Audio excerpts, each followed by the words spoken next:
Hey guys, welcome back to the channel. And I finally have watched the third movie in the Bill and Ted franchise, which is Bill and Ted Face the Music, released in 2020. Um, this is not my favorite movie in the franchise. This is probably my second favorite. The first original one is probably the very best in the three. And Bogus Journey isn't that my favorite. I still do like it quite a bit, but it's not as good as the other two. So this is probably my second favorite in this list. Yeah, so I finally watched it this afternoon while lazing on my bed. So you see Bill and Ted 25 years after the events of the second movie, I believe, and they have separated from the Grim Reaper. Things have not gone according to plan. They still haven't united the come up with the song, that perfect song that will unite humanity all across time and space. But they are still in there. They're still hanging it, much to the slight disappointment of their wives, the two princesses, and they're still at it. The audiences have gone smaller and smaller. They're playing smaller venues. They've both got houses. I think bungalows are right next to each other. They're both dads. They've got a daughter each. And I want to tell something. So, of course, Keanu Reeves and what is his name? Alex Winters return as Theodore, Ted Logan, and Bill Esquire. Sorry, what is his full name? Preston, Bill Preston Esquire, and the daughters are played by Samara Weaving from Radio Not. She plays Theodora Thea Preston, named after Ted, but it's Bill's daughter, and Bill and Joanna's daughter, and an actress who I have never seen before, Bridget Lundy Payne, as Wilhelmina Billy Logan, who is Ted and Elizabeth's daughter. And I have never seen her before. I really liked her character because she kind of portrays how the surfer dude, Keanu Reeves' character personification's daughter may be. She's even got some of his mannerisms and the way that she speaks. I found it to be really funny. Some of the readings was okay, but I think this girl really pulled it off.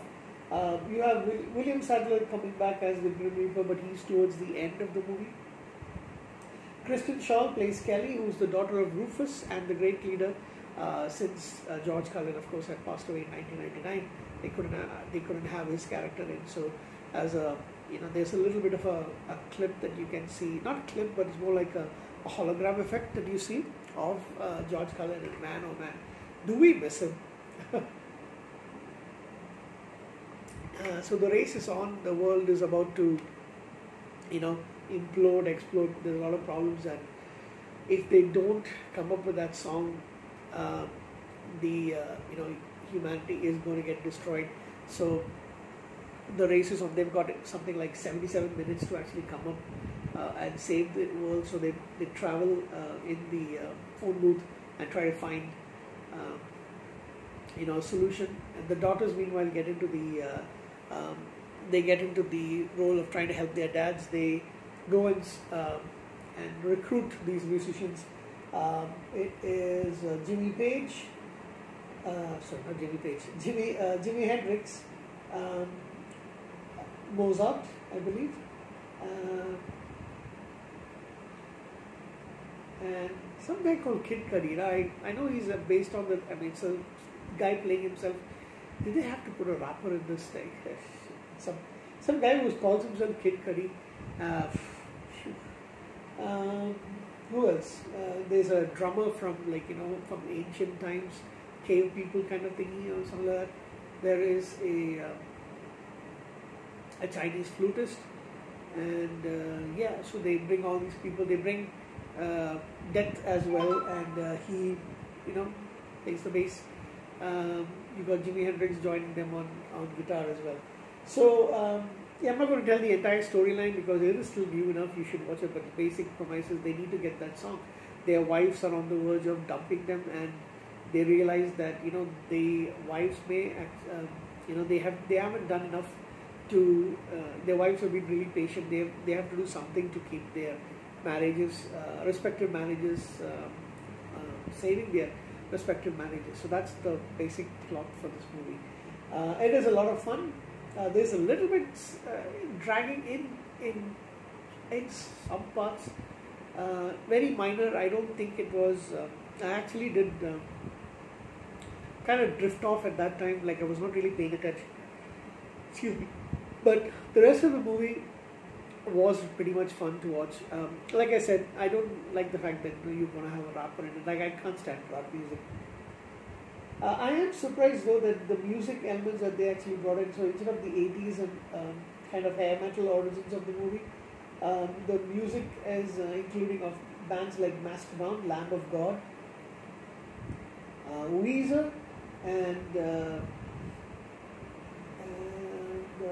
oh yeah, they also have Animals as leaders from the band that guitarist Tosin Abasi plays, and he does some of the, the that stuff. You know what I mean, right? That things. So I believe it was Steve Vai, maybe for the original movie. So yeah, and it's got a lot of good positive responses. So I enjoyed it myself. So I think everybody will enjoy this movie, especially if you're a fan of the first two movies. I think everybody. There's nothing much to acting wise you have to look at. Like I mentioned, the standout for me was, other than of course seeing Keanu Reeves as a 50-something version of Theodore Logan, is the daughter that he's got, because she really embodies the way, you can actually believe that she is Keanu Reeves' daughter, or at least Ted Logan's daughter. So I really enjoyed that aspect. So 8 out of 10 for me. It is pretty good. I will get the DVD. I do not have the DVDs for the other two movies, so I looked up the prices, and some of the prices that I've seen are kind of high for me. But I will definitely get the 3 movie. If there's maybe a 3 movie DVD box set, I'll look for that. If not, I'll try to find the first 2 movies first, and then the price goes down for this one, then I'll buy this one as well. So 8 out of 10 for Bill and Ted Face the Music.